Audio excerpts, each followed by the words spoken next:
Got it.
What's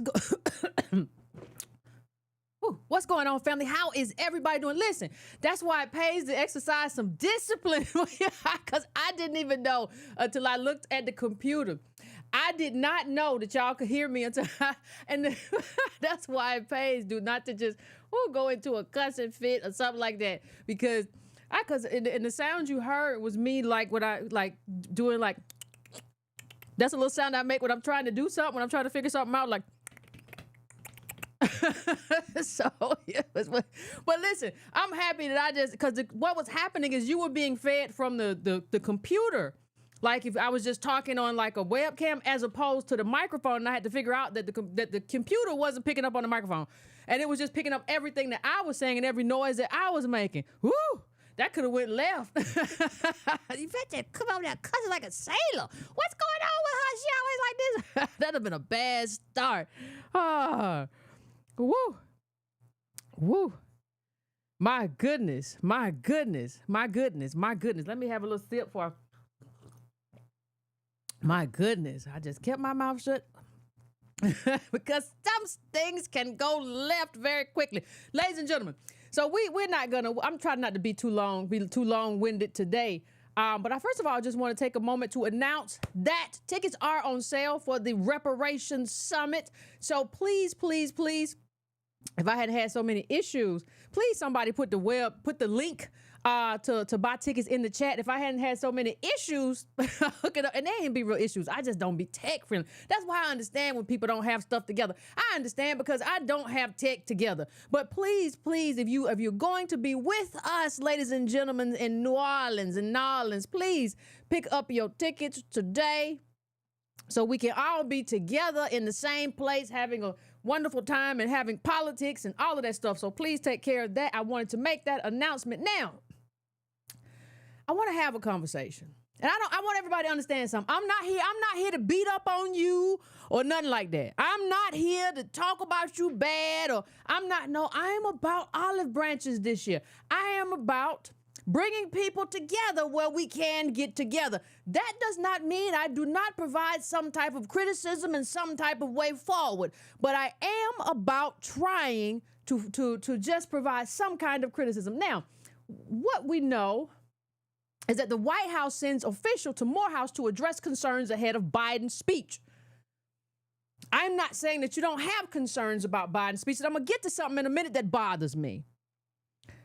I'm going to get to something in a minute that really, really bothers me. And what bothers me is nobody expressed any concerns about Obama's speech. I think you should always express concerns. And I understand that what was going on in terms of the Middle East was not necessarily going on there, but that concerns me. So, but these are Morehouse students. I support HBCUs for the most part. And I want to see them have their issues addressed. So to some extent, I appreciate Biden sending someone down to have that conversation with them, because I too want to understand their concerns, and I too want to be clear about what they're talking about and what their concerns are. So I appreciate that. I really do. I appreciate that. I appreciate anytime you address our concerns like you're supposed to and treat us like citizens, I appreciate that, right? You know, so here we go. Let's just go into a little bit of it, shall we? Washington, a senior White House official met with a small group of students and faculty at Morehouse College on Friday amid objections on campus to having President Joe Biden deliver the commencement address there this weekend, according to a White House official and Morehouse administration official. During the meeting with Steve Benjamin, who heads the White House Office of Public Engagement, some of the students expressed concerns about Biden overshadowing their graduation. That is a legitimate concern. I understand that concern. Okay? The White House official said. The official added that some students were worried, in particular, about the controversy surrounding Biden's policy toward Israel and his handling of the war in Gaza Strip, taking center stage at Sunday's ceremony. That's true. There could be protesters. I understand that. They also told Benjamin that they do not want to hear a campaign speech, the official said. Benjamin, in turn, tried to assure the students that Biden's appearance at their graduation would focus on celebrating their accomplishments and his hopes for their future. The previously unreported details of the meeting highlight the challenge college commencement season has become for Biden and other top administration officials as protests against Israel's war in Gaza have taken shape on campus across the country. Biden is scheduled to deliver 2 commencement addresses, one at Morehouse on Sunday and another at the U.S. Military Academy at West Point on May 25th. Now, let me just say something really quickly. I'm going to take this down and just make it real small, right? I want to say something. I want to say, first of all, because people always love to put me in opposition to something. I'm not in opposition to these students saying whatever they feel they need to say. I think students have to learn. I think they have to learn how to, gosh, I'm sweating. I think they have to learn how to protest. I think they have to learn how to do all of that stuff, right? That's part of the process of like growing up. That's part of that. So I think they have to learn all of that, right? I think they have, I'm sweating like a big dog. It just done got, woo. I'm sweating like a big dog. So I think they have to learn all of that, right? I think that has to happen. Ooh. But let me just say something. Let me bring this one back up really quickly because I want to point out something. I want to make sure everybody understands something. We've talked about, and they don't even make this distinction, but we have talked about this. We have talked about protests around the country. Protests striking out, is protests at all these campuses. Oh my God, it's protests everywhere, protests everywhere, protests everywhere. I can't believe it's protests everywhere. We've had that conversation, right? Now I want you to look at what they're saying, and I want you to just make sure you get it through your head. Because I already got it through mine.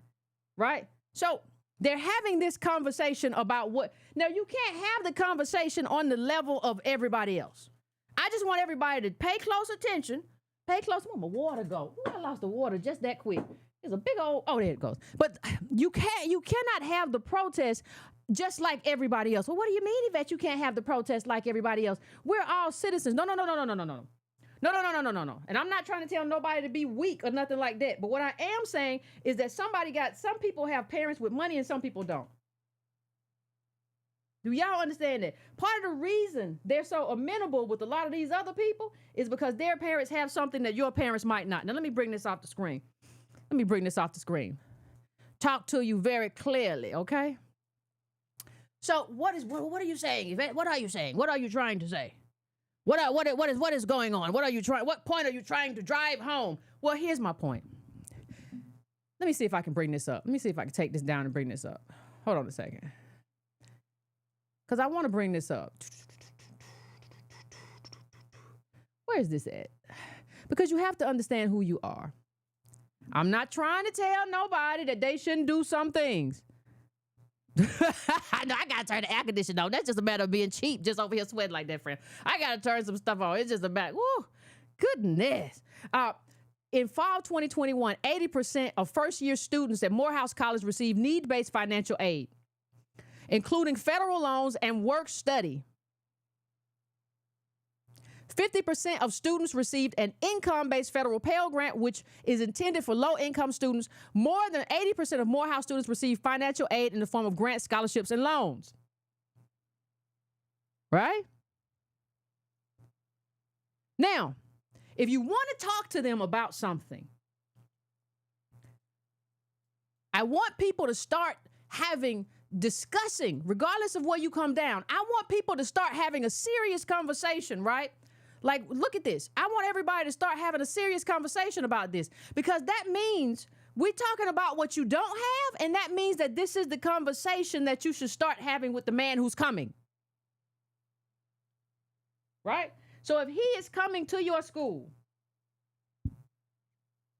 the conversation you should start having with this person, with this man, with this president of the United States of America, is about, sir,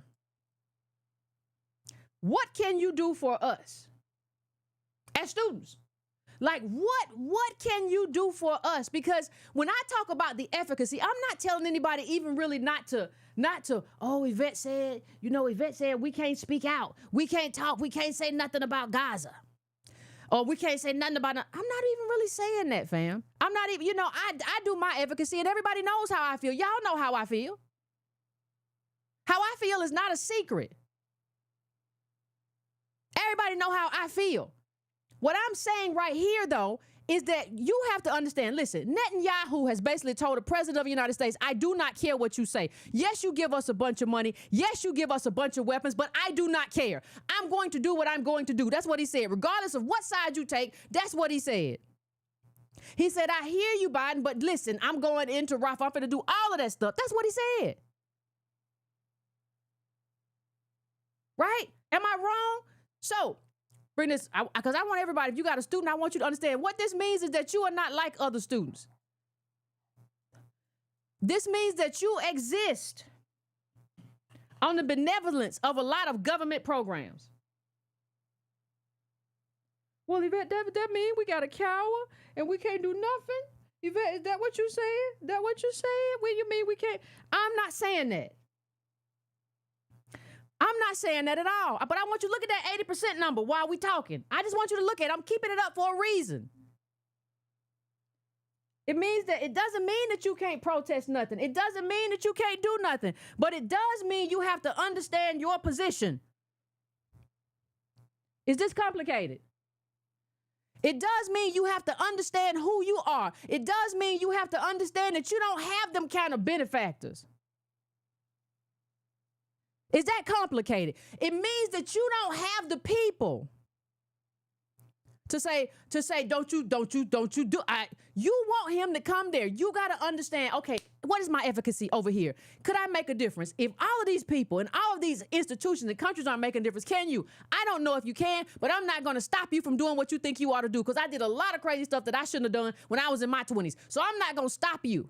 Because sometimes we just got to learn. But I just want you to get into the habit of interrogating these things, because you have to figure out what's right, your position, because your position dictates what you have to do. Your position dictates what is right for you. Your position dictates, because we have to understand that politics is not just morality and moralism. Politics is also efficacy. What can I impact? Is it more likely? Is it more likely for you to impact inflation? Is it more likely for you to be able to get an aid package from Biden? Right? In terms of, is it more likely for you to be able, hey, Biden, like if I'm president of Morehouse, hey, Biden, you know what would be great, since you're going to be and people going to protest and they probably going to disrupt some graduation? You know what would be great? I can tell you exactly what would be great. What would be great if you could announce an increase in funding? That would be great. Like, if you want to be here, and that's great. We want to see the president come during election time. I don't know where that came from, that we thought that we don't get to see or that we shouldn't see. Yes, you want to see him, because what he's trying to do is talk to the ADOS community via you and via your institution. Okay, we should talk about what that looks like and what we want to see in that speech. It's campaign time. Campaign time is the time that you're supposed to get politically active. Am I wrong? I'm gonna look at the chat. Am I wrong? Is campaign time not the time where we're supposed to get active politically? Right? Am I wrong? So what I would like to see you do, and listen, I'm not attacking students. I don't attack students.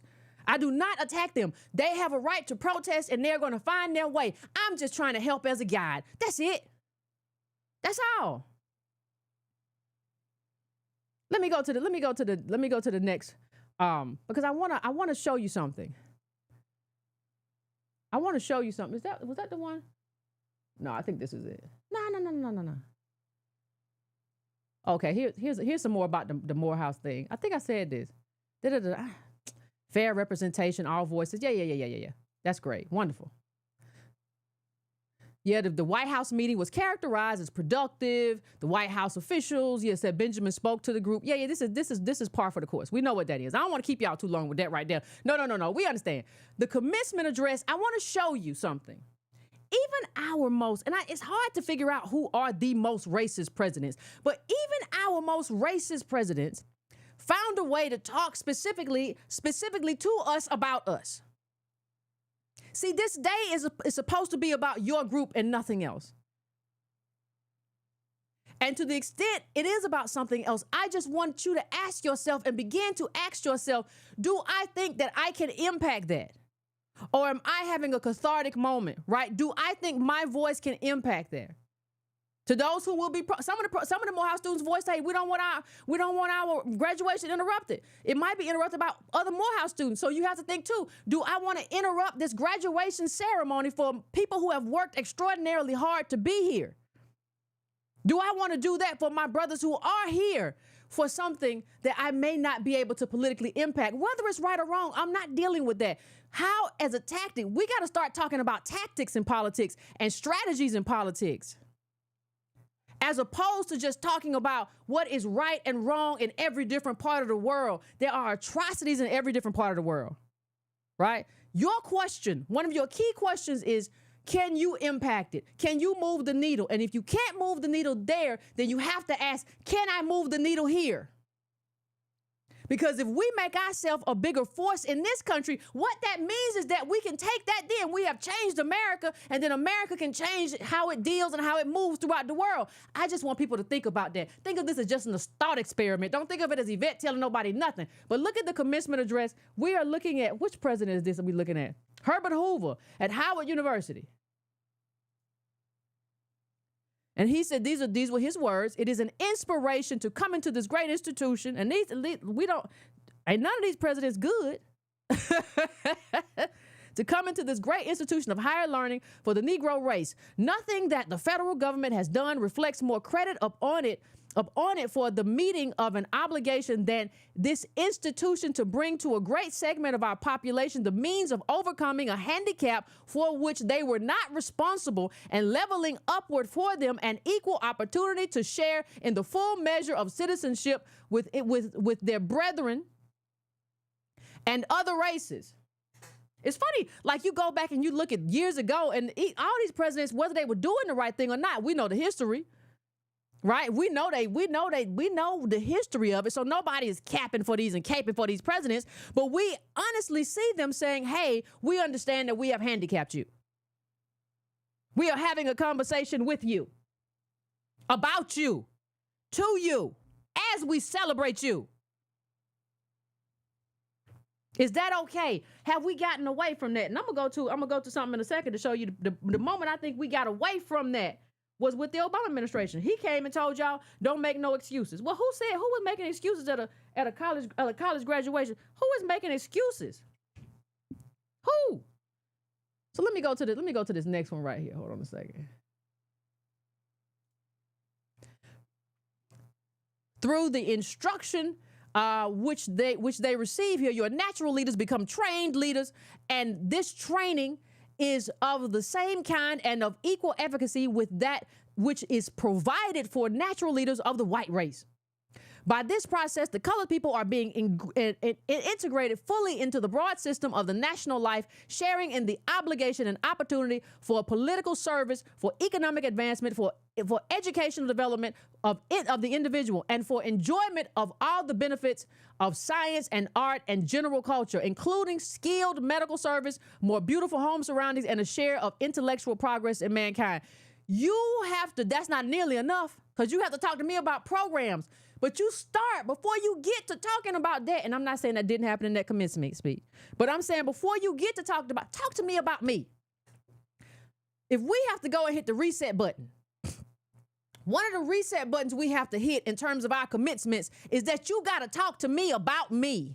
You got to talk to me about my community. You got to talk to me about inflation. You got to talk to me about the price of a house. You got to talk to me about these interest rates. You got to talk to me about how hard it is to get a car, even with good credit, right? You got to talk to me about that, because young men of Morehouse, you are about to leave Morehouse. You are about to leave Morehouse and enter the world, and you have to be able to live in that world. So in the conversations that you have and have had with Biden, one of the things that has to be considered is, how can I live? It's the craziest thing to me that everybody will invite. The White House got to come down and we got to have a conversation about this. We got to have a conversation about what's going to happen. We got to have a conversation about inclusion. Nobody has said we got to have a conversation about reparations and how that's going to be represented in your commencement speech. Everybody needs grants. Everybody need Pell grants. Everybody needs government help. Everybody need all kind of help. And I understand why you need it. But then when it comes to you, that's not the conversation you have. You have the ear of the White House at Morehouse College, and you don't want to say, hey, I see you haven't taken a strong stance on reparations. Rhetorically in our conversation, can we get a framework for that here? We don't want to talk about that. You don't get a lot of chances. You don't get a lot of chances to talk to powerful people or people who represent powerful people. You are not going to get a lot of chances to do that, and you better do it right. And I just do not understand how that is never a part of the conversation. All this wealthlessness, everything is more expensive, and that's the one thing we don't want to talk about. I understand you don't want the event to be I understand you don't want that event to be interrupted, but is that the biggest thing? Or are we talking about resources? You got to start thinking about your needs. You got to start thinking about, what is my part? Now, I'm not telling you what your part is. I'm just telling you what to think about. Don't think Yvette is here telling me what to think. If Yvette's telling me I can't protest it, I'm just telling you that you might have more than one job. Let's say you are protesting what's happening overseas, right? Because you believe it's wrong. Okay, I got you. But understand that can't be your only job. You also got to care about what's happening right here. You also got to care about your own prospects. Let me go again. This is Harry Truman. Let's go through a couple of them. How they talk to us. Harry Truman, Howard University. Howard University used to be something, you know it. That's why I went. I don't know what's going over there now, but they used to be somebody. Used to be somebody. Our country is founded on the proposition that all men are created equal. This is Truman, and none of these, this means that they should be equal before the law. They should enjoy equal rights, and they should have equal opportunities for education, employment, and decent living conditions. This is our belief, and we know it is right. We know it is morally right, and we have proved by experience that the more we practice that belief, the stronger, more vigorous, and happier our nation becomes. That is why 6 years ago, I created the President's Committee on Civil Rights. Nearly 2 years have passed since this committee made its report to me and to the whole American people. Today, I want to talk to you about the progress that has been made in those 5 years. This is Truman. Now, we know I have the book on Truman. I have to reiterate, I'm not caping for these people, but I'm saying that it's the right conversation to have, not that they were doing the right thing or moving at the right pace or listening to our people who are pushing them to go further in terms of what we need. I'm not saying that. I'm saying he was talking to you and telling you what progress had been made, and that's what people should do when they come to you. Powerful people, when they come to you, they need to tell you what they have done for you and what they are planning to do for you. I don't understand what we're talking about. First, in the field of political rights, in the last 5 years, Two more states, Tennessee and South Carolina, have abolished the poll tax. Now there are only 5 poll tax states where there were 11 not so long ago. Opportunities for all of our citizens to participate in our political life have increased steadily and rapidly. Court decisions have given protections to the right of equal participation in primary elections. These are notable advances, but there is still a lot to do. The poll tax and other discriminatory restrictions on voting should be removed in all states. He's giving the thing that you want to is signaling. This is what I have done for you. This is what I am going to do for you. Not for everybody, not for all Americans, for you. And it's so amazing to me how even if these presidents, and we know they didn't do enough. We know some of them didn't do half of what they was talking about. But it's so amazing that even they back then understood like how you have to come and at least talk. Now people come doesn't just talk, doesn't say anything. President Obama came and talked, doesn't say he got to do what's best for all people. We got to stop making excuses. We're going to compete against the globe and just get it together. What? Second, let us take the field of education. I am glad to say that the principle of no discrimination, the principle that has always been followed here at Howard University, is the law of this country today. in institutions of higher learning supported by public funds. Since the court decisions outlawing discrimination, more than 1,000 Negro graduate and professional students have been accepted by 10 state universities that were closed to Negroes before. In the last 5 years, legislation has passed in 10 other states to abolish segregation or discrimination in schools and colleges. This is the conversation.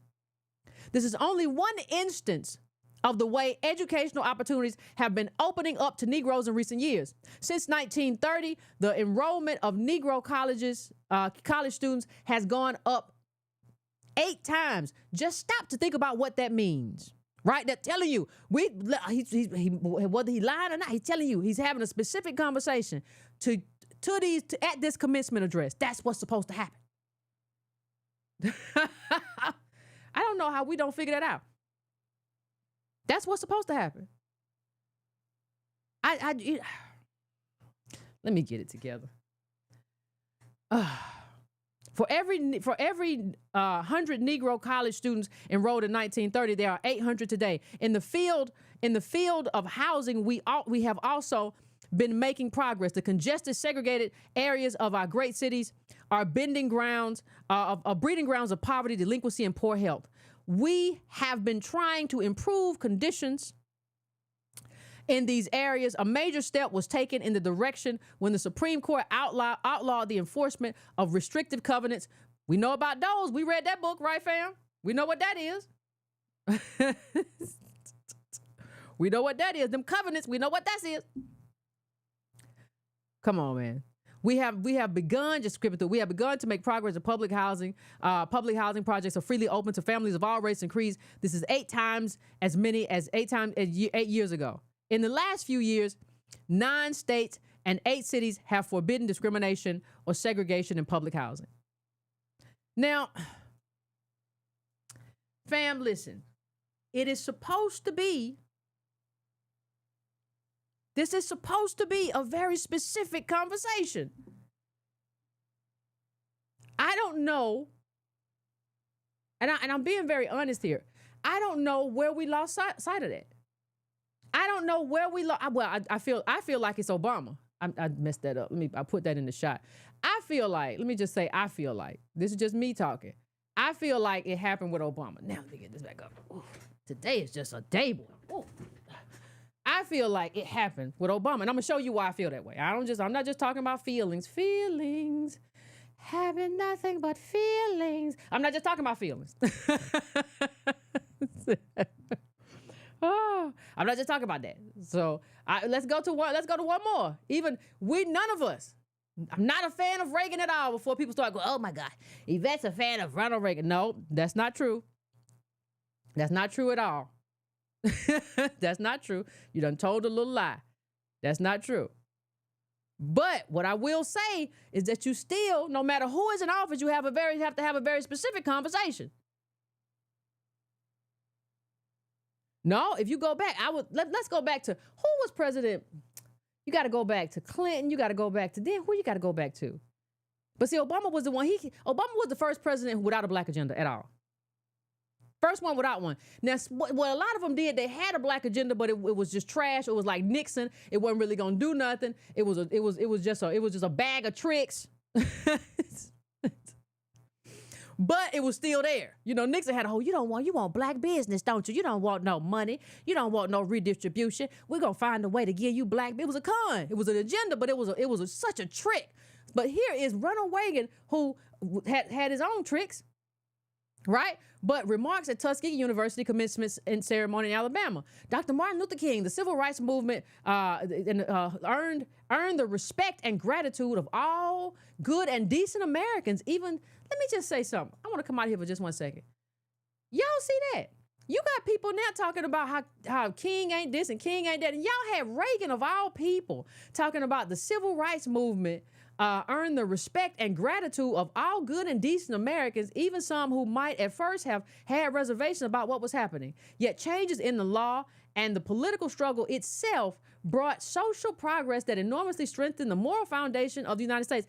I think it would be hard to even get a lot of Republicans to say that now, even if they don't mean it. We know we don't mean it, but I think it would get hard. I think it would be hard to get them to have that conversation and say that now. Like, can you get one of them to tell that lie now? I mean, can you get that lie? I mean, to come out of the mouth. I think they're far more honest now. I think they don't even know, like, that's the right thing to do. Like, they know, like, it used to be a time where we know that's the right thing to do, so we can't say nothing wrong about it because that's right. The civil rights movement was right. Now, we need this to be a racialized bottom caste, but we're not going to say that out loud. Child, some things done changed around here. Things done changed. They're not going to tell that lie no more. They telling the truth, and I don't know how I feel about that. I guess you need to tell the truth. I guess I got to be happier about the truth than the lie, but ooh-wee. That was something right there. And we all know LBJ's commencement speech where he talked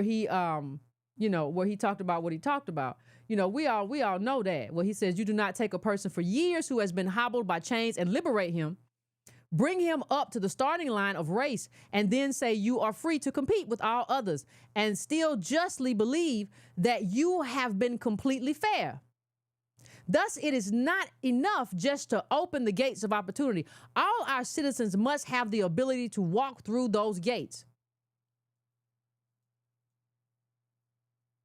Right? So we understand that even though affirmative action didn't end up being for us, we understand that that was the intent, and that's what you announced at a commencement speech. So what we would need Biden to do at this commencement speech in Morehouse, we need you to announce something. Especially in a year where you're going to need the black vote. This would be a great time. That's what I would be encouraging. You know what? This would be a great time for you to announce some new policy proposals. This would be a great time for you to announce an allotment at HBCU funding. This would be a great time to talk about reparations and why it's needed and put together a framework and make a promise. This would be a great time for you to talk about how you are promoting in your budget this increased funding and what you think it should look like and what it's going to do. It's a great time for all of that. Right? It's a great time. That's what I would be talking about. I'm just saying. I don't even know where that came from. This thing right here. Woo. Because, let me just go through this because y'all know I got to go to Obama because I think that's where everybody lost their way. Because I remember telling people during the Obama years, I said, listen, if y'all let Obama talk to y'all this way, if you let Obama come to your school and tell y'all he don't have an agenda, no more excuses, get your butt to moving, you are not going to be able to do anything when any white presidents come to your school and does the same thing, because they're going to say, you let your black president do it. Why can't I do it? My job is to advocate for policies that generate more opportunity for everybody. That's the first problem. That's the first problem. In terms of Obama's speech, that is the first problem. I don't care. I don't care what your job is. Nobody goes to, nobody, I don't need you to tell me that, because what he is, you got to understand the inverse. What Obama is telling you is like, listen, it's not my job to look after you. You are not my sons, even though he was giving a daddy speech. He gave a daddy speech, attaboy, don't make no excuses, toughen up, and then said, you are not my children. I don't need you to come to my graduation and tell me what you're not going to do and what your job is. I don't need your resume. This was Obama, though. My job is to advocate for policies that generate opportunities for everybody, policies that strengthen the middle class and give more people the chance to climb their way into the middle class. Policies that create more good jobs and reduce poverty and educate more children and give more families security of health care and protect more of our children from the horrors of gun violence. That's my job. Those are matters of public policy, and it is important for all of us, black, white, and brown, to advocate for America where everybody has a fair shot, not just some, not just a few. No, that's not what you say. If a bunch of racist presidents were able to come to HBCUs and make a case for HBCUs, why in the world do we allow your first black president to come and make a case for everybody? If LBJ, who frequently used the N word with the hard R, was able to come there and announce affirmative action, why in the world do we allow Obama to come there and do that? Somebody got to tell me. Some of you, I put this in the center, some of you may be headed to medical school to become doctors. We don't have many doctors, Obama. You didn't check the statistics? You didn't check? Okay, that's fine. But make sure you heal folks in underserved communities who really need it, too. For generations, certain groups in this country, especially African Americans, have been desperate in need of access to quality, affordable health care. And as a society, we're finally beginning to change that. Child, you didn't change that much. Those of you who are under the age of 26 already have the option to stay on your parents' health care plan. If your parent has a health care plan. Like, that's so much the problem with Obama is that he didn't understand ADOS. Like, how many, if your parents have a health care plan, what are you talking about? And then you come at a cost now. At 26, But all of you are heading into an economy where many young people expect not only to have multiple jobs, but multiple careers. He told y'all right there, here comes the gig economy. Multiple jobs, multiple careers. I think you mean multiple jobs at one time. Just not, people have always changed jobs. People have always gone from one job, let's see if I like it, to another. We're past the 1960s era where people in the 1970s, even some of the 80s, where people spent 40, 50 years on a job. We were past that, Obama. You were talking some other stuff. That's what you do. Which brings me to the second point. Just as Morehouse has taught you to expect more of yourselves, inspire those who look up to you to expect more of themselves. So hold on. I know I've talked about this before, but you have to understand the trick of language. Telling me to expect more of myself is not telling me what you're doing here. Listen, I expect,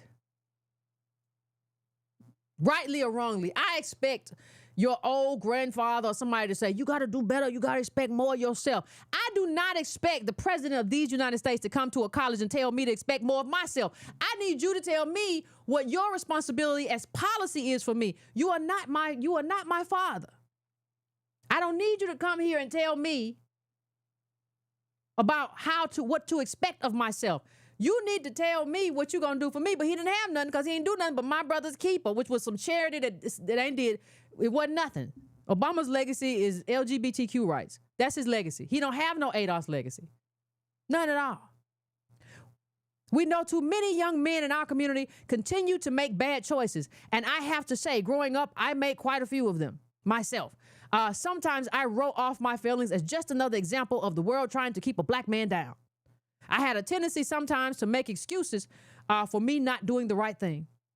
But one of the things that all of you have learned over the past 4 years is there's no longer any room for excuses. And they cheered. Y'all cheered for that. I understand y'all are kids. I made mistakes at that point too. But that was so dumb to cheer for that. But I understand because you're kids. I would have cheered for a bunch of stupid stuff when I graduated. I would have cheered for some stupid junk myself. I get it.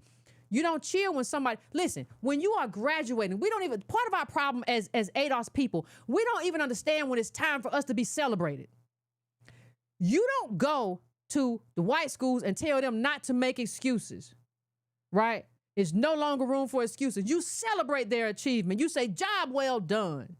And that's what you say. And you give them wisdom that you have learned. Like let's act like he's at a white school now. They give them wisdom they have learned throughout the years and what to take with them. Nobody comes. That's how you were dog whistling to white people. You had Morehouse men standing in the rain listening to you, and you were telling men who had overcome a lot of stuff to graduate from that school. You don't know where they came from. You were in Punahou. You were in private school smoking weed with your white friends. You don't know what they went through to get there and make it through school. And you got there and told them don't make no excuses. That was dog whistling to white folks. Yeah, Obama told him. He told him, yeah, you know how Negroes be making excuses all the time. You know, if Obama told y'all that, I can tell y'all that too. Don't make no excuses. See, this is a bad foundation that Obama laid. You had all these presidents going way, way back. We talking the 1930s and stuff. You had Truman going before that. You had all these presidents going way, way back talking to Negroes about policy. And he comes and tells Morehouse men don't make no excuses, and everybody applauds. And everybody calls it a good speech except me.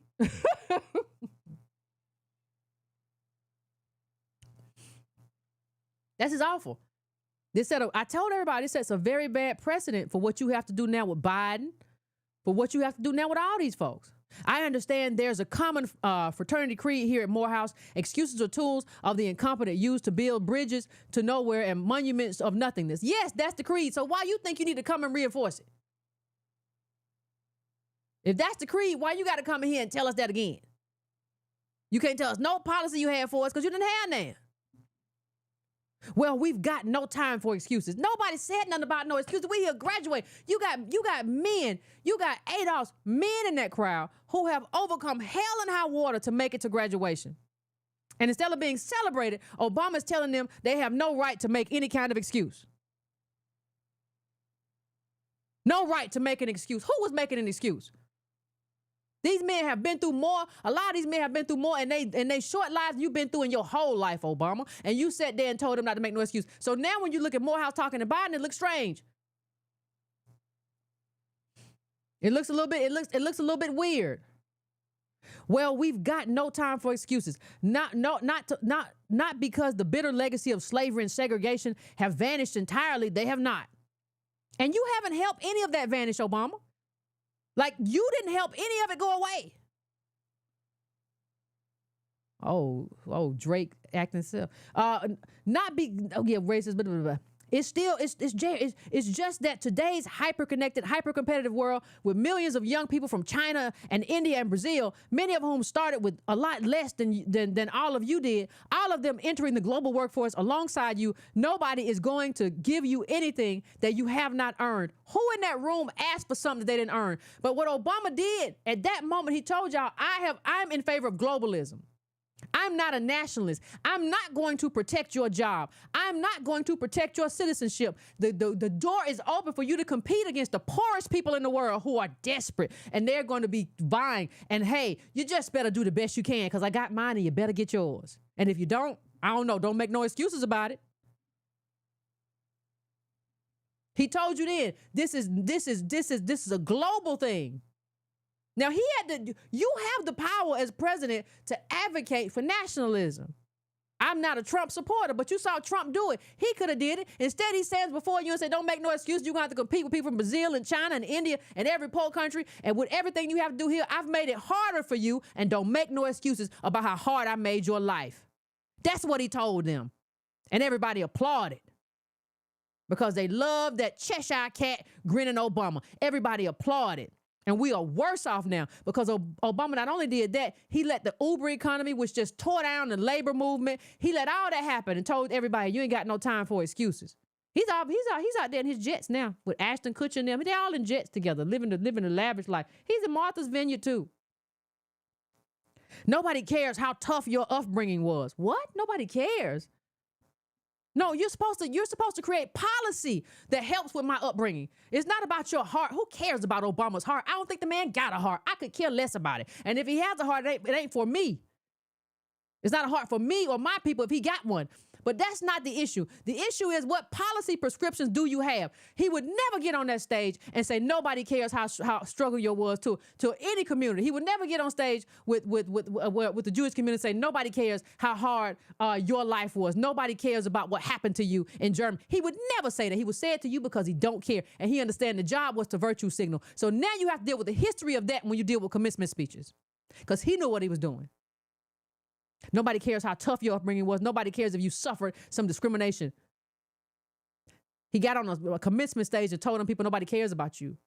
And moreover, you have to remember that whatever you've gone through, it pales in comparison to the hardships of previous generations you endured. What would you know about that, Obama? And that doesn't mean you don't create policy for me and you don't care just because of what somebody else went through. You build on that. You don't think our ancestors would care about us? Like if they could come back, then you think they would care? They would absolutely care. He don't care because come on, fam. And if they overcame, so can you. But the whole problem was they overcame because they fought for, you can go back to all of our people. They all fought for the government to do what it said it was going to do. King said, we just want you to do what you said you're going to do on paper. This man stood up there as a representative of government and said, government does not care. And you better figure it out. And people confuse Obama with their daddy. He was not your daddy. That's what, if your daddy want to give a tough speech, I'd have a problem with him too. But him is just saying nobody cares. Don't you sit there and tell your son nobody cares. Who are you? Who raised you? But he was not your father giving you a father speech instead of giving you a policy speech. That was the laziest, most anti-ADOS speech I have ever heard at a commencement address. Nobody cares about you. Don't make no excuses. You got to compete with these people from third world and underdeveloped countries and do the best you can. And nobody cares. We almost done, fam. I'm almost out of here with this man. It's funny, Obama mentions lineage. So how funny how we don't understand it now. How was it, like 2012, 13? You now hail from a lineage and legacy of immeasurable strong men who bore tremendous burdens and still laid the stones for the path on which we walk now. You wear the mantle of Frederick Douglass, Booker T. Washington, Ralph Bunche, Langston Hughes, and George Washington Carver, and Ralph Abernathy, Thurgood Marshall, and yes, Dr. Martin Luther King Jr. These men were many things to many people, and they knew full well the role that racism played in their lives. But when it came down to their accomplishments and sense of purpose, they had no time for excuses. Dr. King spent his life, and a lot of these people, a lot of these men mentioned, spent their life fighting the government and fighting the government to do the right thing.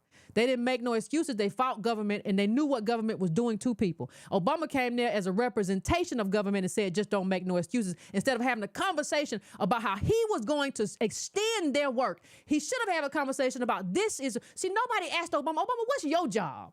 You keep telling us what we can't do and what we can't have and what we can't believe. What is your job? Your job is to fulfill the promise that these people demanded. If you go back to Frederick Douglass, if you go back to Dr. King, all those people talking about what the government has to do, we should have been asking you about what's your job, because your job is to fulfill the promises that these men were demanding of the government.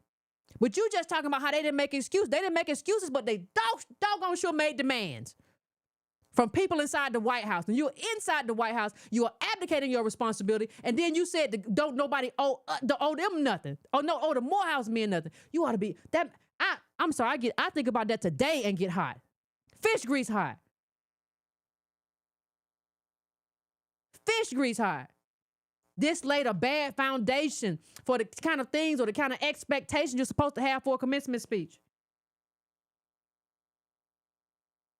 This laid a very bad foundation right here. This is what I'm saying in terms of our commencement speeches, whether it be Biden or whoever else. This is a problem. So now you want to have all kinds of meetings. This man came down and told you, ain't nobody going to do nothing for you. Ain't nobody going to give you nothing. You're going to have to compete against the whole globe, all these poor people coming from around the world, and don't make no excuses. Everybody didn't make no excuses. Don't talk about how they try to keep a black man down. You better get out there and do it. And I'm not saying nothing about how I'm going to help you. I don't know why you voted for the first black president, because I'm not even with none of that. That's what he basically said. And I just want, as I close, let me just say this. I just want all of y'all, all of the people there, I want you to think about Morehouse men. I want you to start thinking about, even if you don't, it doesn't happen commencement. I want you to start thinking about how many corporations own these homes, what that monopoly means to you, what your wealth level means to you, what your options are, and how far you can ascend versus your daddy, your granddaddy, your grandma. I want you to start thinking about that. Right? I want you to really start thinking about the median home.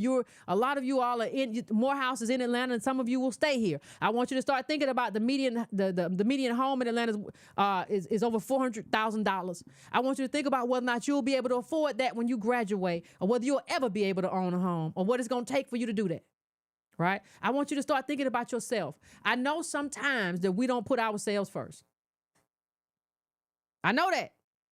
But I need people to start understanding that you have to have some advocacy for yourself, because if you don't do it, if you don't put yourself first, ain't nobody gonna put you first. I'm not talking about what you advocate for after yourself. I'm not saying that you can't have no advocacy after yourself. I'm not saying that. I'm not saying that you can't have no empathy after yourself. But when you get up in the morning and you look at yourself, Morehouse man, Spelman woman, whoever, you better love yourself enough to advocate for yourself. That is job one.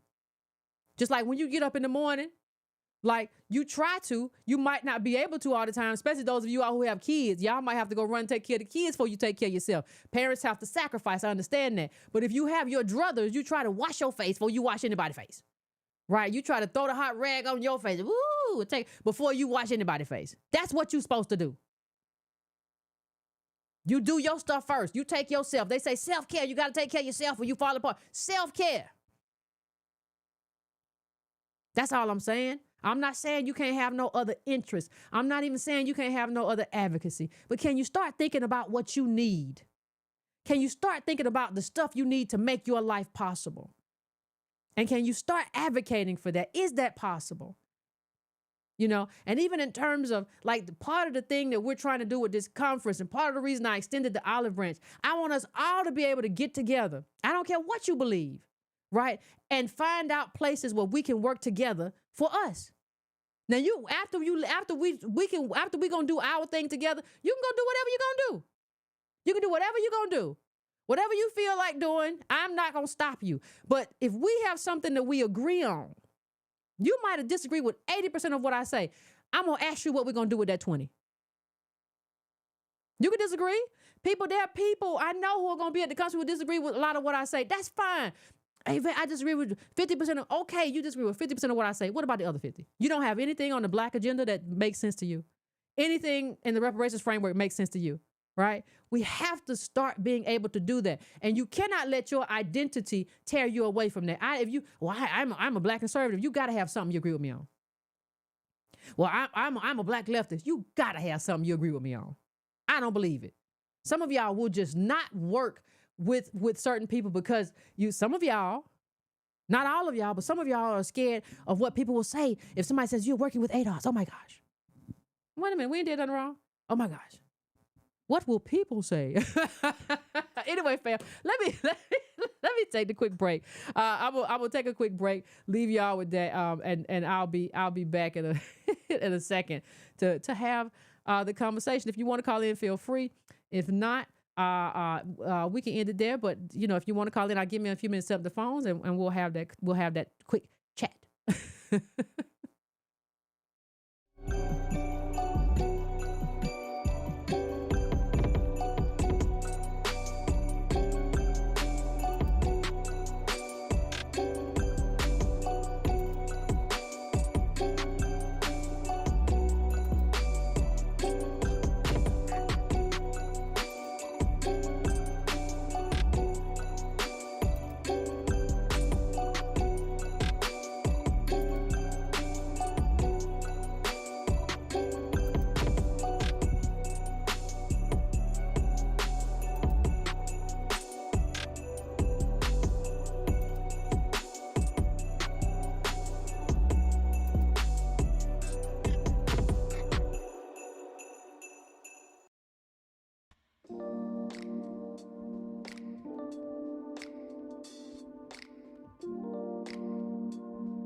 All right, fam. We are back. We are back. We are back.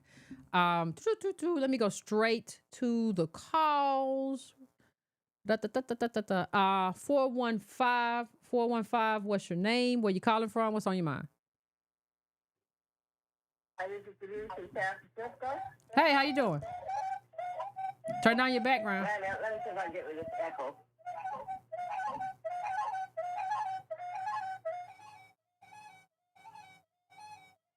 What's going? Okay, I'm sorry. Okay. Now we can hear you. Okay, Hello? I'm here. Are you good? Uh I'm amazed that after all this time, black people pay Obama any attention. huh. All that man is going to do is start off talking about one thing, and he's going to sit around and start lecturing you. I call this his lecture bootstrap talk. And he does that so he doesn't have to do anything for you. Mhm. He is an excellent example of why I don't like voting for people that are not IDOs, FDA, any of that. That's the reason why I don't like to vote for them. They can't really fully relate to our experience. And they get here and they try to sell out and kiss up these white people bootlit so they don't have to connect or do anything for us. And what kind of leader is he and Biden if they're not going to try to protect their people from global competition? Other governments are doing that for their people, but he's standing up there and leaves you wide open for who knows what. And people can't figure out why the country's falling apart. I mean, look what we got as leaders. Yep, I hear you. I understand you. I understand you. I mean, Biden and the thing called Obama, so-called leader, the corporations have bought him out. The corporations have ran a coup d'etat on America, okay? Mm-hmm. And therefore, their first loyalty is to the corporation. And everybody else, second, third, fourth, whatever, a lot of head games. Good thing I wouldn't there. I would have had to walk out my own graduation and send two clowns up in office. I understand. They need to give us tangible cash payment reparations. There needs to be a national police force about all these little police towns killing black people. We do not have an anti-black hate bill. He can give that to other people, but not us. He's dumping immigrants in our communities and have them competing with resources for ourselves. Biden's a senile, geriatric racist who's got this tether. Okay. All right. Look, man, I want to tell you, I can always tell who people listen to by like a lot of what they say. But I got your point. I appreciate you for calling in. Thank you. I appreciate you. Hey, y'all, hit the like button while you're in there. Hit the like button while you're in there. I want us to get to the serious part of it, though. I don't want us to spend time trying. Hey, we try to have a serious. We have some fun, but we try to have some serious conversations over here. So I'm going right now to 215. What's your name? Where you calling from? What's on your mind? Yeah, how you doing, Yvette? I'm calling out of Philly. I'm very disappointed and kind of surprised at how our politics got subverted so deeply. Like, why would Morehouse want to boycott Biden over what he's doing in Middle East, Palestine, Israel? Well, to be fair, let me just interject for 1 second. To be fair, I don't think the students are trying to. I mean, there may be some students who have issues, but I don't think that is the view of the majority of students. I think they have a variety of issues. Some of them just don't want their commencement speech to be interrupted. Because of kind of what Biden brings. So I think there are a variety of concerns, and I want to be very fair to the Morehouse students about that variety of concerns. I appreciate that. I haven't heard any other concerns. Like, the only thing I've heard was that, that the students are upset about his refusal to draw a strong red line in the sand for Israel because of offenses that are being done in Palestine. I haven't heard anything else, and there may be, and I'm sure that there are. I'm sure that's not the only thing, but I haven't heard anything like that. But again, even if there are other concerns, why aren't they elevating those other concerns? With so much that Biden has been, not accused of, with so much that Biden has taken part in terms of the criminalization of and incarceration of black men in this country. Why is that the hill that they're willing to stand and die on? It's really, I think it signals a very, very, I don't know where our young people are going from here. And I have to admit that I'm older, but I don't know where we go. Well, I think if I'm honest, the way I see it now, I think a good many of our young people are victims of propaganda. And I think they get them young, and they got me young, right? Because Howard University's motto was leadership for America and the global community, right? One of the classes that we had to take in political science that was on that list was Pan-Africanism 101 and 102. So I think that comes young, and we have this. Listen, one of the things because I got into it with somebody on Twitter today, and it wasn't something that was a nasty argument, but it was just one of the arguments that they made is that, I said, well, we're not intertwined with Africa in terms of our politics, right? Like we're not in it. Like their fates are not tied to us. The fate of these 54 countries that are not united themselves is not tied to us. And she said to me, well, no, I think our fates are tied together with all people or something like that. And I just wanted, I can't help people understand how immature of a political argument that is. That's a good moral argument. That's what Jesus says, right? In terms of, in terms of how you do hard politics in this country, that's really not the area that you come from. Now, if you are having a conversation with your pastor about, if your pastor says like, I'm not going to let that guy in the church because he's white, because he's whatever, that becomes a conversation of, hold on, pastor, you can't, I understand but you can't, we got to love, and, that's a different, and I don't think they separate those things. And I don't think they understand that tactics and strategy have to be a part of politics as well. And I don't think they get that. I think they're led to believe that we have to just fight for everybody. And nobody talks about, okay, what outcomes do we want to get? And how do we get to those outcomes? Because you have to talk about outcomes. And how effective are our strategies for our desired outcomes? And if you start talking about outcomes, you realize that the most effective work I can do is in my community, and more specifically, sometimes in my own area, right? You begin to realize that. But if you don't talk outcomes, if you just talk big pie in the sky ideas, you don't really realize that. You think that your voice carries all the way over here, all the way over the Atlantic Ocean, the Pacific Ocean, and everything, and you're impacting something because you said something. No, I agree. I agree also with the fact that, what you pointed out was that, young people are more susceptible and they're being hit with this propaganda. I think it's also propaganda in addition to respectability politics that you mentioned how Obama touted earlier in his virtue signaling, and that it's more respectable to fight or to get behind Palestinian issues than it is to get behind reparations, unfortunately, with certain segments of our community. And also, I think that Obama, and I've called into the show previously and stated this, but Obama has proven that he has no political clout with ADOS, and I think that's last election. What Obama election, he proved that. In the last election, and also with this current election, like the vice president of the first black president has no strong political foundation within the ADOS community, and I think that speaks more so to Obama's lack of political relevance to ADOS than Biden himself. But yeah, I appreciate the call. Look forward to Thank you, fam. Thank you, fam. Thank you, fam. I appreciate it. Look forward to seeing you. I appreciate you. And listen, while you all are here, if you have not subscribed, please take the time to subscribe to the channel. And if you have not hit the like button, please take a moment out of your time to hit that like button. Algorithm's gonna algorithm. So please take a moment to hit that like button while you are in here. I would appreciate it.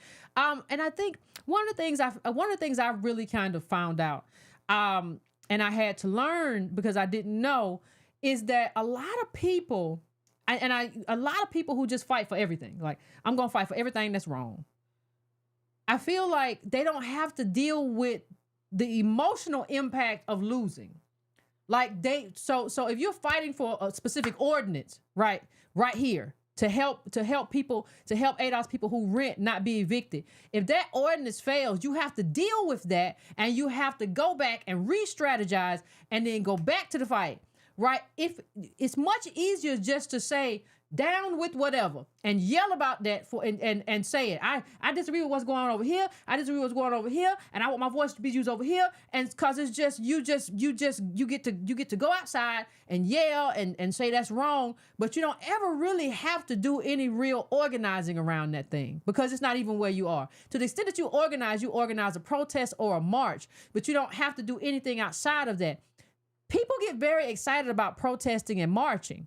We see a lot of that even around ADOS. Everybody just want to go do a protest and a march and a rally. Everybody gets excited around that. Nobody gets excited about doing the real work of organizing, right? Nobody gets excited about that because that's real work. That's just not going outside with a sign. That's real work. People would rather do something that appears to be real work, right? Rather than what is actual work. So I would rather do something that looks like work, right? And really and truthfully, you had a great time out there marching. You met some people. Y'all went and had pie and and meatloaf. Y'all had a great time. Lemonade, sweet tea. Y'all had a great time. It was a great community thing. So it's very different than saying we have to stay on this thing. We have to watch the bills that's coming down. We have to watch. That's different. People don't want that kind of work. That's the way it seems to me. I'm coming now to 443. What's your name? Where you calling from? What's on your mind? Hi, this is George from Maryland. Hey, how you doing? Long time listener, and I call in from every now and again. As you've seen, these protests are really heating up, and the repression of the protests on campus are really heating up. I don't want to be a Debbie Downer, but I think in the end, these protests really won't change anything. I do think young people, especially African Americans, we should be demanding policies of Joe Biden or even Trump. I mean, Israel has pretty much said they're going to do whatever they want to do. So why aren't these young people on college campuses today actually demanding policies specifically for their community? Other groups of people have been getting policies out of Joe Biden, from the Native American community, the Asian American community, and the Hispanic American community. They've managed to get policy out of both Biden and Trump.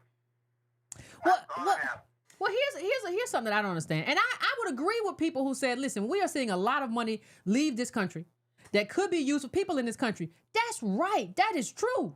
That's true. So my problem comes with, okay, even if you protest, fine. I got it. My problem is that when it comes budget, when we're talking about these budgets, I want to know, is everybody calling their congressperson saying, no, I don't want this budget allotment? And you know what? We're going to remember this. We're going to try to get together a coalition. I'm talking about a lot of these white folk.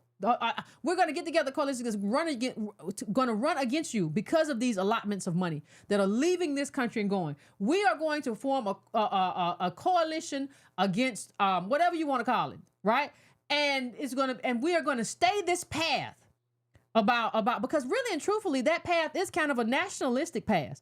It's kind of a nationalism which says that we don't want, but that's what they run up against. Well, I'm kind of a globalist, so I can't really say that, but I do disagree with the money. So I think one of the things that happens is that even in terms of the budget, like they don't stay the path. I see a lot of people talk about they disagree with militarism. Me too.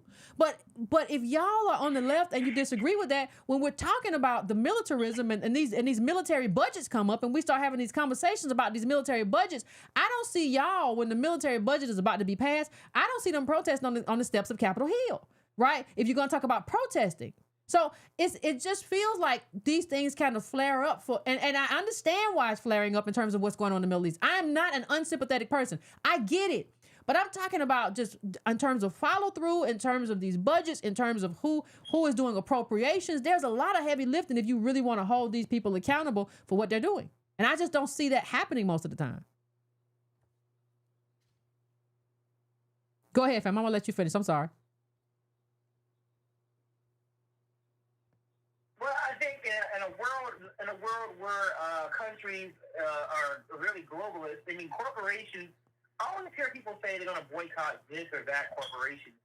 In the world where we live in a world with transnational corporations where these companies operate in many different nation states, so you really can't affect them by boycotting them in just one country.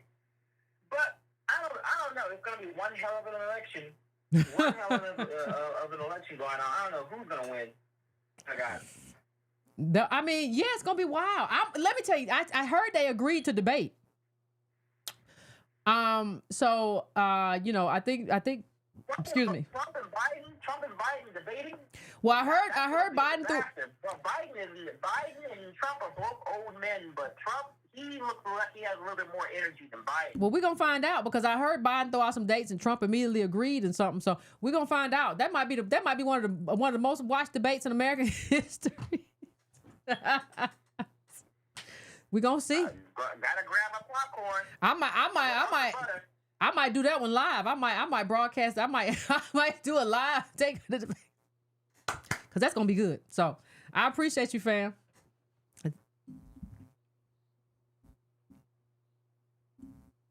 Come in now to 601. What's your name? Where you calling from? What's on your mind?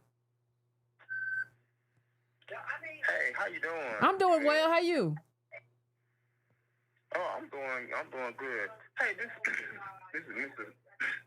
Fed out of Alabama. Hey. But look, the other caller was talking about the budget, and we're talking about spending money, abroad and things of that nature. Mm-hmm. But our country has been doing that for years. That's true. I mean, you just look at the Department of Defense budget; it is astronomical. Mm-hmm. And That's I'm true. like, well, I don't really get the bang for my buck, for my taxpayer dollars. What do I get? Do I get to work till I'm 70 years old? If you're lucky. So that's one of the benefits of being, of Americans. So we definitely need to monitor that and speak voice our opinions on the Department of Defense spending. That's just my take on things. No, I do. I do think. I see you in October. Oh, I see you there, fam. I look forward to it. And I will say I do agree that, and this is one of my condemnations of the left. The left always says, "Oh, imperialism is so wrong." And I agree with y'all. But that is a leftist project because we all got our corner of the world to work, right? And I just don't see y'all doing nothing about it except talking about it. Like I never see that happening. Yeah. You know what I mean? Yeah, absolutely. But thank you, fam. I Go know ahead. What you do, and I wish you could come to Alabama and Mississippi and speak. I was in Mississippi not too long ago, but I think once we roll out some stuff in Alabama, absolutely. We can. I'm sure I'd be there. I mean, that's not far from where I am, so that ain't nothing but skipping a hop. So yeah. So we'd love to have you over here. And but keep up the good work, and we'll definitely see you in, like I say, in Nowland. Looking forward to it. Looking forward to the politics, the family, and the food. So I look forward to it, fam. Yes. I appreciate Absolutely. you. You have a good one, all right? You have a good one. All right. Oh, my goodness. Oh, sorry, we had a few calls drop. Y'all be just moving, trying to move so fast. But, but no, I think everybody has to get serious about whatever their project is. Right. I think a lot of people run from project to project. Like you might have somebody, I was just doing BLM and I was just doing this. Like maybe find you a project that is your project. And that is the thing you gonna work. That is the corner of the world that you finna work. Right. For us, I think we are the wealthless. We don't have a lot of, we can't do a whole lot, but everybody got to find like, what are you working? White folk too. Y'all just run from one protest. Hey, what are you working? Are you finna do leftist stuff? You finna do stuff with housing? You finna do stuff with anti-imperialism? What is your corner of expertise? Everybody got to work their stuff instead of just showing up for the next thing. You showed up to 4 climate marches, 6 BLM march. You showed up to the 3. Hey, listen, figure out. I'm not saying you can't support stuff, but instead of just showing up to marches and stuff, I need everybody to figure out what they working and stick with that thing. Don't just show up to protest. Yeah, like stick with that thing. Everybody and their mama is loving to go out and just I want to protest and I want to. Hey, what are you gonna stick with? What is the thing that you gonna say? I've been working this angle for 5 years. I've been working this. We did this, and we finna do something else. Right? What is that thing? So. I think everybody has to do that. Like I said, I don't see enough people talk about anti-imperialism. I don't see enough work on that. I don't see enough work on that. I don't see enough opposition to those bills, that defense bills that come out. I don't see that. I just see a lot of talk. I see a lot of conversation. I see a lot of, hey, yeah, you know how much they spend. What you just, I had to do that too. We all can't just tweet it. Eventually you do have to, if you want to do movement work and not just political work and education, you have to move off the line. Now, if we want to just do education, we can stay right here. We can have that conversation. You can figure it out. That didn't work. But if anybody wants to do that, you can. But if you want to do movement work, you're going to have to it can't be you moving from one protest to the other one. Now you protesting the chickens or something. Child, you're going to have to stay one, and he going to do the chickens, and you're going to do the climate white folk, and you're going to do the anti-imperialism, and then we finna do Adolf's work and race, and then you did. If you're gonna help us with this, we may be able to come over there one day to help you with some chickens. If that's what you want to do, what they did to the chickens. Anyway, Phil, let me get out of here, because I'm not opposed to exchange either. But let me go to 517. What's your name? Where you calling from? And what's on your mind? Hey, Yvette, can you hear me all right? Yeah, I can hear you, fam. What's going on? How you doing? This is Deshaun calling from Indianapolis. That's a Michigan area code. Okay. No, I was a long time listener. Been to conferences, see you and other events. I really appreciate you and Tone. Only thing I thank Dr. Boyce Watkins for is introducing you to me. And I'm done with him, but I'm following you. Yeah, everything happens for a reason. Because I have children, and I want to have an America that we can exist in. Absolutely. But, listening to your show today, I think just yesterday, came across something that was on YouTube. It was BET Presents America in Black. HBCUs owed billions. I meant to include that. Yes. Talk about it, fam. Huh? I said I meant to include that. Talk about it. Okay. Well, and I am also an alumni of North Carolina A&T State University at Pride. Number 1 in the country for graduating students in engineering. Okay. And A&T, A&T is owed $2.1 billion from the state of Indiana, but the story focused around mainly Tennessee State University, and there was a journalist that actually interviewed some of the student leaders, like Mr. and Mrs. Tennessee State University. Some of the student body government members were there, and the last caller just spoke on it. You just spoke on it. This whole program is about why aren't Black students, particularly ADOS students, particularly HBCU students, speaking up about our financial situation in this country. Well, the journalist, the main focus was that these schools are underfunded, severely underfunded, because they are Black institutions. And the journalist was there and brought up, totally diverted what the students were going to speak on by saying something about, all kind of students go here today. There's students from all over the world here. and that type of thing, like you were saying, this is propaganda. This is a way to make them feel they are obligated to deal with the world and not deal with their own issues. You know, if you go and watch it, I've got a couple comments that I made, but like these HBC, these state-funded land-grant colleges are not underfunded because they have a minority population of people from all over the world. They are underfunded by the state. Money that was given to these states from the federal government, it was not given to these schools because they are schools that were set up for, you know, American descendants of slavery. And it's just that. Yep. They opened up. There was a man that was an alumnus of. He's a part of the state government in Tennessee. He's an alumnus of Tennessee State, and he even showed in some of from the archive where different state colleges were. It would say what their need was. It says what they were allotted. The need that they had. These are PWIs, predominantly white institutions. Their need that they had, they were always given more. By the time they got down to Tennessee State University, there was a need there and nothing was given. And the journalist even had the nerve to ask, the chancellor is a sister, an elder, had the nerve to ask her, like, you know, where do you think the money went? I mean, we already saw where the money went. and I like that she stressed, I don't, it's not about where it went. Yeah. I know where it didn't go. Yeah, it didn't go where it was supposed to go.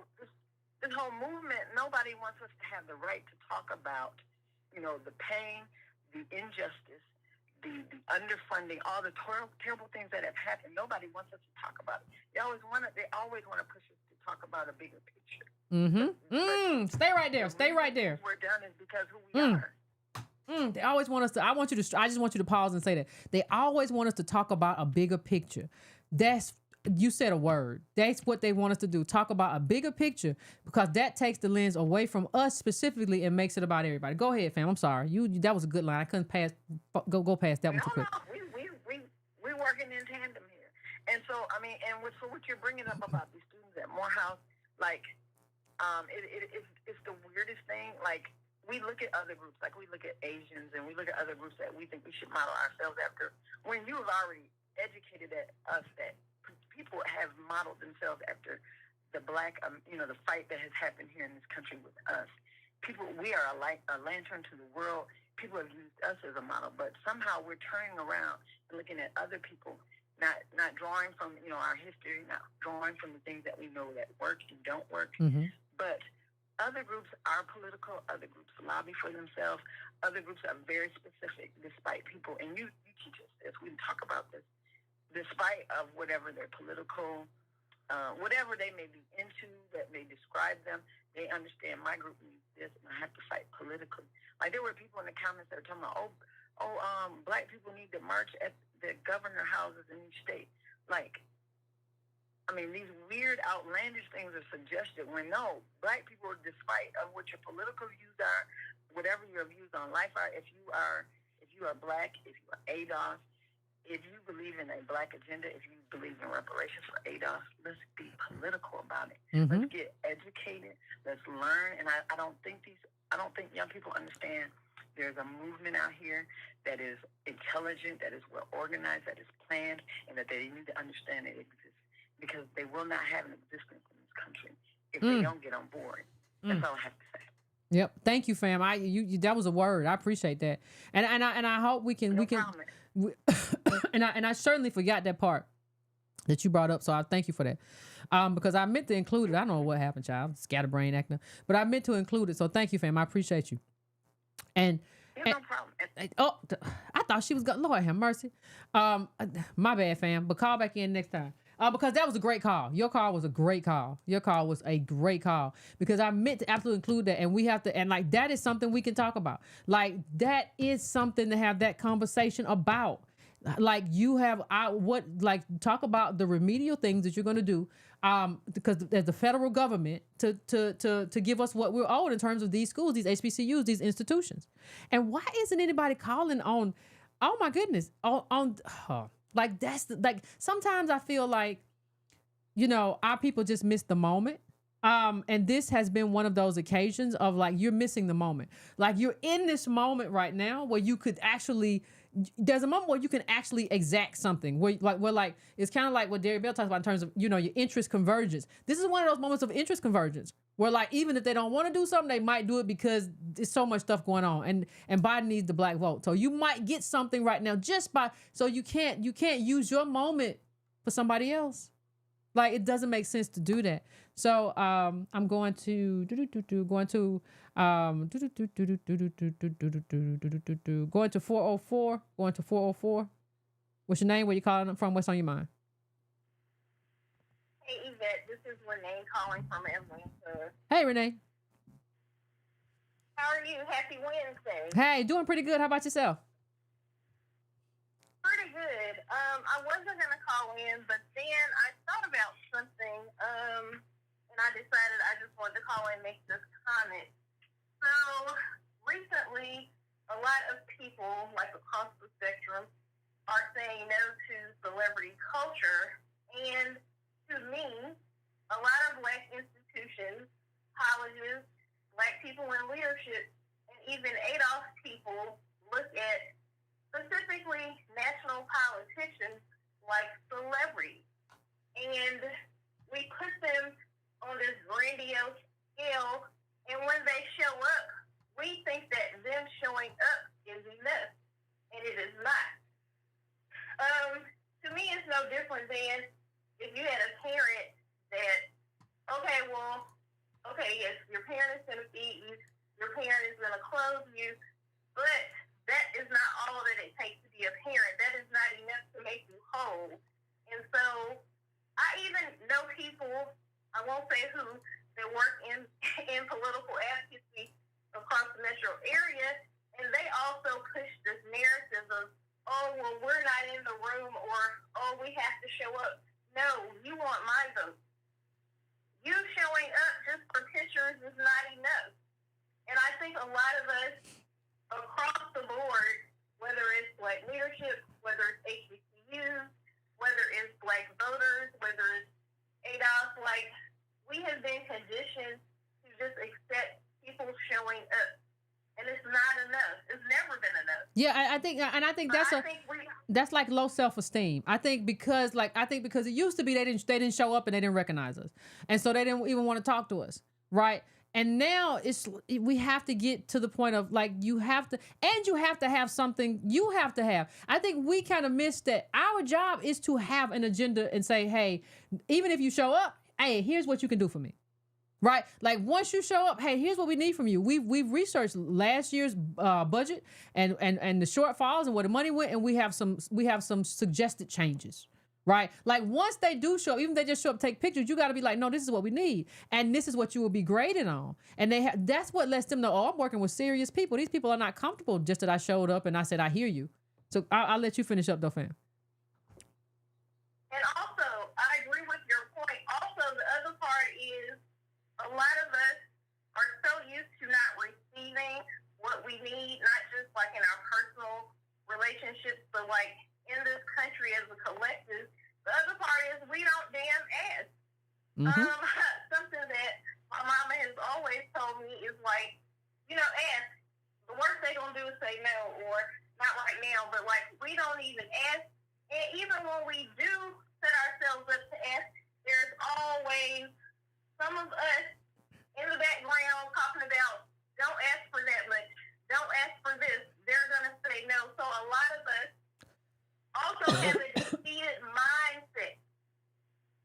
Yep, and I agree with you. Mm-hmm. It's not asking, and also the people in community saying, oh, they're not going to do this, oh, they're not going to do that. We haven't even damn asked. So what are you talking about? Yeah, closed mouths don't get fed. No, but I need black folks in leadership, in these colleges, in community to snap out of this, like, oh my God, they showed up, I'm going to get a photo op. That's not enough. Photo ops are not going to save us. Photo ops are not going to keep us the same in this country. I agree, fam. I absolutely agree. And I want to thank you so much for calling in. But you're right. Like they showed up and they seem to be doing a good job. Also, we don't have a metric for what a good job is. Like you should have a metric for everybody, from your city council person to everybody, about what a good job looks like. Like what is a good job? And not mediocre. Not just I'm gonna give you breadcrumbs. No, like I want something tangible, something measurable, something that I can look back and do data on and say, okay, this worked and this didn't. I agree with you, fam. I thank you so much for calling in. I'm gonna let you go, but I absolutely agree. I think that call was an important call. Thank you, fam. Yeah, I don't even know what we do. You have a good one. Yeah, just showing up. Showing up ain't good enough. Just well, I'm here. I don't know. I came through. Hey, how y'all doing? No, that's not. No, we know. No. That's great. Now let's talk about what we need. And everybody should have that meeting beforehand. 714. I'm coming to you. 714. What's your name? Where you calling from? What's on your mind? Oh, hi, Eva. Hey. Oh, hi, how you doing? Pretty good. Yeah, great. Thanks for taking my call, yeah. I just wanted to add about the HBCU funding special. The journalist that was doing that coverage, she's the wife of Mark Morial. Oh, good for her. I just wanted to say that. Good for her. That's all I had to say. Good for her. His organization ain't much, in terms of how they stood against us at the OMB, but good for her. Like if she did good work, I don't know his wife. So if she did good work, she did good work. Anybody who does good work, I'm going to salute them. And anybody who spends millions of dollars on a new office in Harlem or wherever the Urban League is and stands against our disaggregation and says early on in the ADOS movement that we were Russian bots, I'm going to stand against. So I stand against Mark Morial. But if his wife did good work, good for her. Well, I hope they talk about it at the dinner table. He says about it. Anyway, that's all I appreciate it. And I saw something Roland Martin did. Appreciate it. Thank you. I saw something Roland Martin did. Somebody had, there was a clip on my algorithm of Roland Martin they were talking about why the NAACP hasn't showed up. So it would be very interesting. I wonder if part of the reason that they were not showing up or hadn't showed up, that was what I saw, was because of like how it involved Mark Morial's wife, if that's something. Because they'd be fighting to be the king, HNIC. If somebody else is getting HNIC status, child, they don't be with it. So I wonder if that has anything to do with like why they aren't, like why that's what they were saying, that they aren't showing up. Like that's what Child Roland them was saying. I haven't watched that. That video was probably a week and a half, 2 weeks ago. So things might have changed since then, but that would be very interesting, right? But like, listen, I don't have any. I judge people on what they do, so I don't have any kind of personal animus against somebody just because of what their spouse did, right? But Mark Morial has a history, and part of that history included going along with that weird smear early on that we were being paid by the right wing to do something and whatever. And it was just like, yeah, I can't. Yeah, he is who he is. So he is who he is, child. He has nice cufflinks and he's, so he is who he is. But like, I don't stand with nothing you stand for. But kudos to her if she did good work. I don't have no problem with that. None at all. I support everybody who does good work. I don't care who you married to. If you did good work, you did good work. Anyway, fam, that is. I think I'm gonna make sure I ain't got nobody else in the queue. All right, yeah, that's going to be. Oh, I just had one pop in. Okay. Boo. 862, you're going to be my last caller. 862. What's your name? Where you calling from? What's on your mind? Hello, Yvette. Hey, what's going on? How you doing? Shout out to Network from Asheboro, North Carolina. What's going on? Well, this thing with the HBCUs is just another canary in the coal mine. To let us know and to show us just how unserious of a people we have become. I like to reference Dr. John Henry Clark. He said something a long time ago that said, we lack the essential selfishness of survival. Ooh. Yep. We're so concerned with everything and everyone that we can't get our own mindset about what it is that we need. I mean, if you look at what's trending now, this Cat Williams interview on Club Shay Shay is the biggest thing on the internet, right? 60, 70, 80 million views, whatever it is. How did we go from Gil Noble and Like It Is to Club Shay Shay?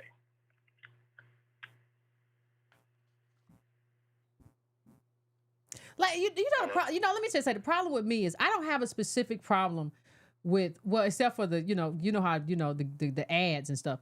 But like the problem for me is there is no balance, right? So it's not like you have Shannon Sharp interviewing celebrities, and then you have these political shows, and you have all of this really good content that is informative.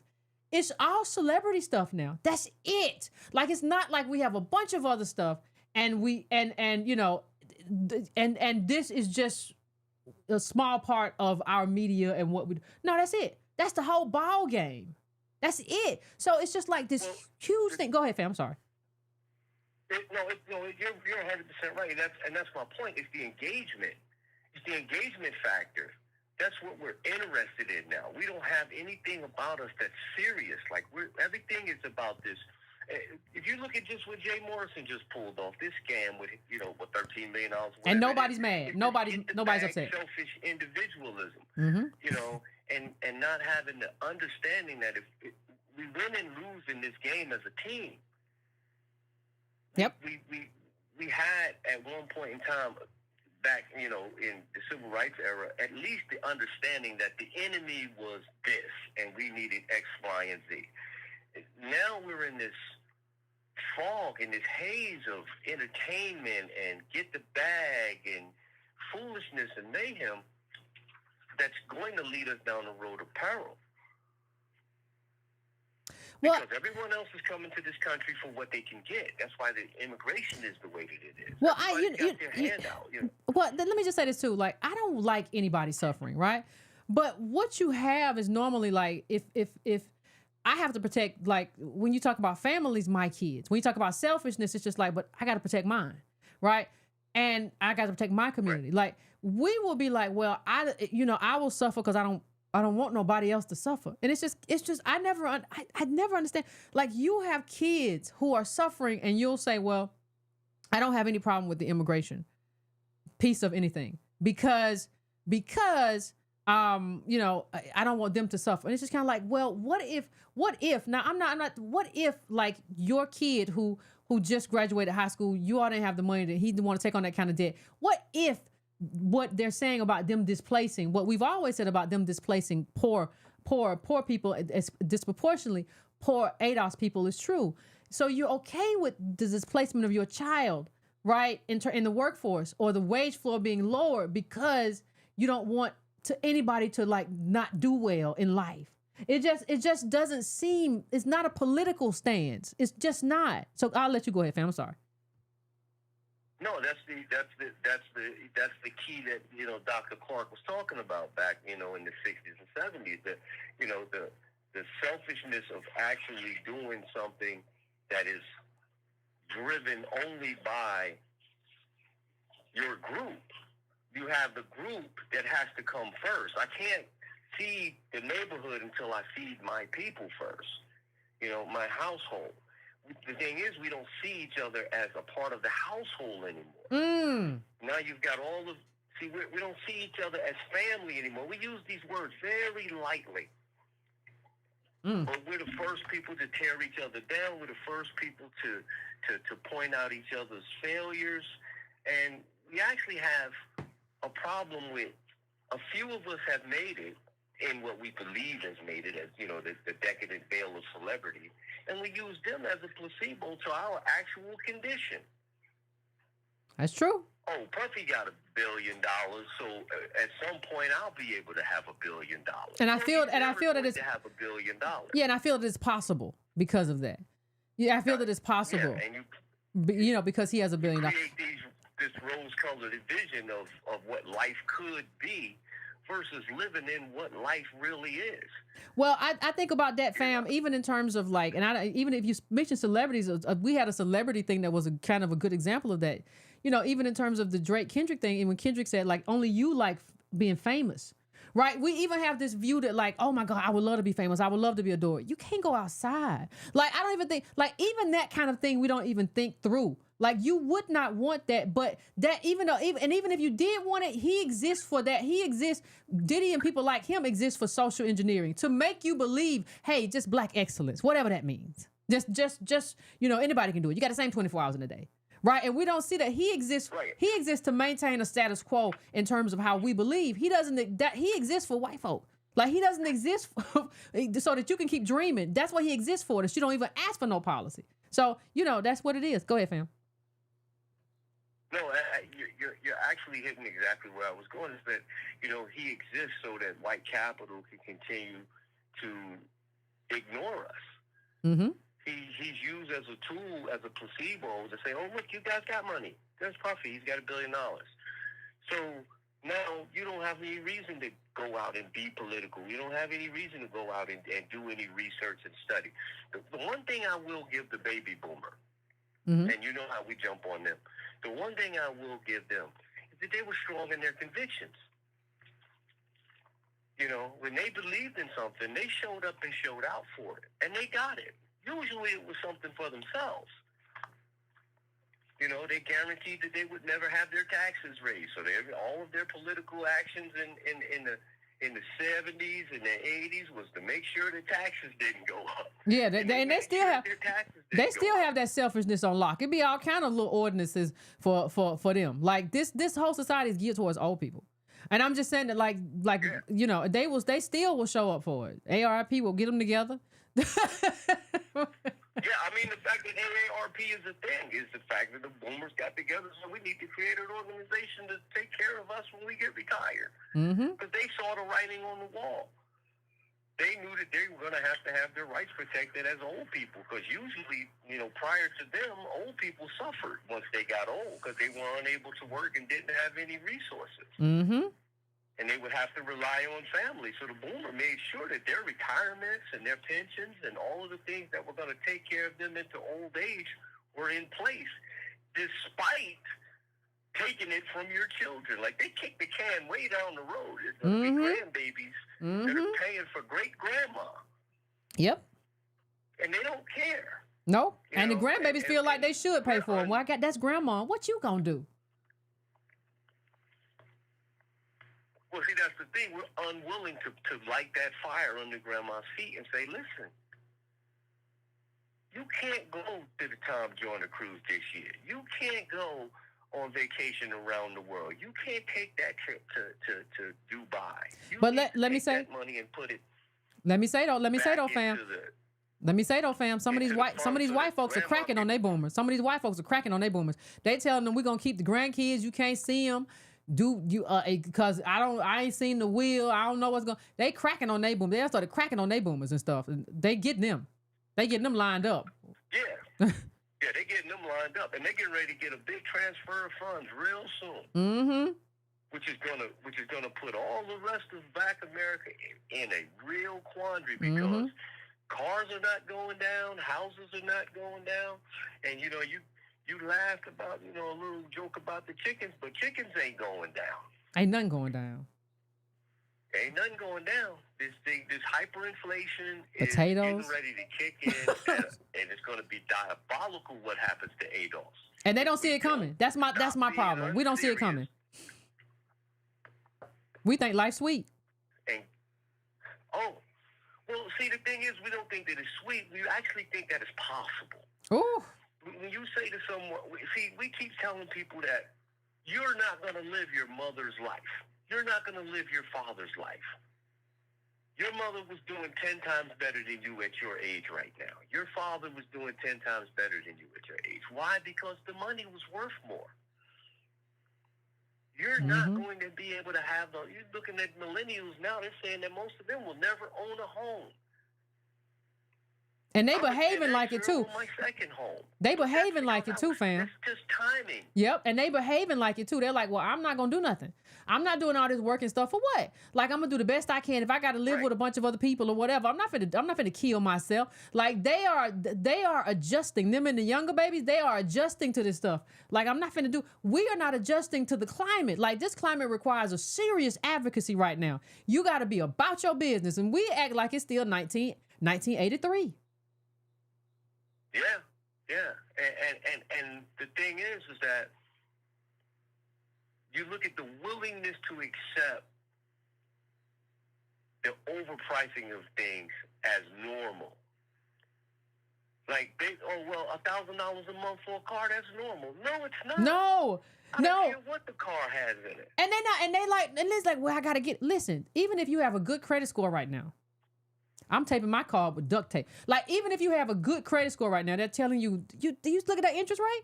Like, it used to be a time like you could, like, if you had cash, if you had $2,000-$4,000, you could figure something out. If you had a good credit score, you could figure something out. Listen, they're doing away with the cheat codes. The cheat codes are gone. Like, that's finished. Like, they are doing away with that. Good credit, we don't care. A little bit of cash, we don't care. Go ahead, fam. I came up in the era where $1,500 and a 680 credit score would get you a $300 car note. Because the car was only $18,000, $20,000, Yep. $24,000, $25,000. If you had a couple of grand to put down, you could whittle that down. You know, I used to sell cars all the time. We're doing math that was, $400 was a lot for a car. Yeah. Now these guys are accepting $1,000, $1,500 as the norm. They're accepting $2,000 a month for a single bedroom apartment in New York as the norm. My first apartment in the inner city of New Jersey was less than $500 a month. And I'm not that old. I'm only 55 years old, so I'm not that old. Yeah, I'm 70 or 80 years old. Yeah, my first apartment this was in the 90s. My first apartment, and this was in the early 2000s. My first apartment was $525 a month. Right. My dog barking. One of them. He tired of you. No. It's really gotten out of hand the way that we see this possibility, this thing. Hush, I'm on the phone. Go in there. This possibility of a life that doesn't exist anymore. They're still dreaming. I'm gonna go to Dubai. I'm gonna travel, and it's affecting everything. It's even affecting the way that they get married. It's affecting the way that they have children. It's affecting. They're never going to have normalcy, and they're accepting it. Like, okay, well, I'm just never going to get married. Well, that's not normal. Yeah, white people crying in the car. That's not how America is set up. America is set up so that you can marry, so that you can build a family, so that you can own property. It's set up that way. But because the wealth was plundered from us in such a way that we now can only see down, we're only looking down. We're not looking at the people that have all this wealth and plundered it and walked away with the bag. We're looking down and saying, well, at least I'm not as bad as so-and-so that's living in the projects. No, you're just one step away. You're one bad engagement at work, you're one bad illness, you're one bad situation, a car accident or whatever, from being left in the projects. And there's no sense of urgency about the fact that you're really living on the razor's edge of failure. Yep, you're exactly right.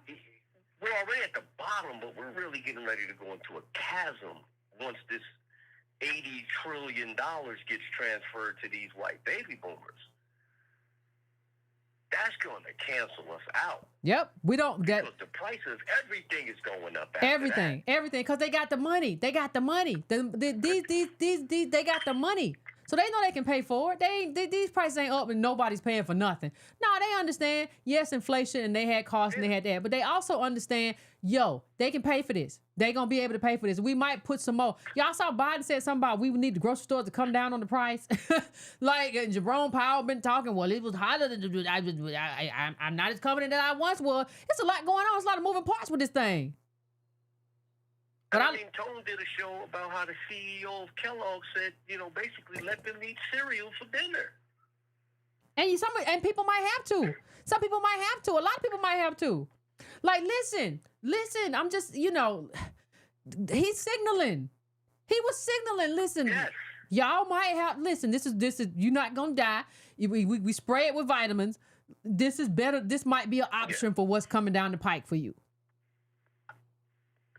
Right, we got some spray vitamin A, some niacin. We'll spray that on there, and you're going to be all right. Yeah, your bones won't fall apart. You better eat this. Go get the baby needs some milk. Yeah, you better go get that. But I'm going to let you have the last word, fam, then I'm going to get out of here. It's midnight, so let's get out of here. Yes, ma'am. It's always a pleasure talking to you. Thank you for taking my call. Thank you. Great call. I appreciate you. We had some good calls tonight. Thank you so much. But that's got to be the last one, fam. I know I got a couple in there. That's got to be the last one, fam. Appreciate y'all. But yeah, I don't think we understand when companies start saying that. They're saying that, like, listen, you're gonna be looking for cheaper options for food based on these prices. And we want to let you know that our cereal, not the Frosted Flake, it's got too much sugar, but we got a lot of cereal that's gonna be real good for you. That you can. Hey, listen. You at a certain point they're telling you you just need to stop the stomach from rumbling at a certain point. Like that's what they telling you. Well, you just can't have as much cereal, fam. It's high, but just sprinkle you a little bit off in there. This is survival mode. You just chugga chugga chugga chugga chugga. It's just chugga chugga chugga chugga chugga. That's what they saying. Listen, and you're gonna have to. These people are telling you what's about to happen. They are forecasting this. Get you one of them big bags of oatmeal. That's what come on. Cause Kellogg make a lot of stuff. They make some cereal. They're saying, listen, you got this cereal, this box, even expensive as it is. If you ration this right, it's gonna be what is a double cheeseburger meal or whatever that is. That thing's like $14-15. I can't. Anyway, fam, it's midnight. I'm gonna let y'all get out of here. But woo. I don't think we understand what's coming, but it is what it is. We understand. I look forward to seeing all of you all. We're gonna do the work because I think New Orleans is a great place in terms of the history, but I also think, the coins, we don't have a lot of coins. We want to be able to go somewhere and have fun, but do our political work at the same time because this might be the only trip you get to make this year.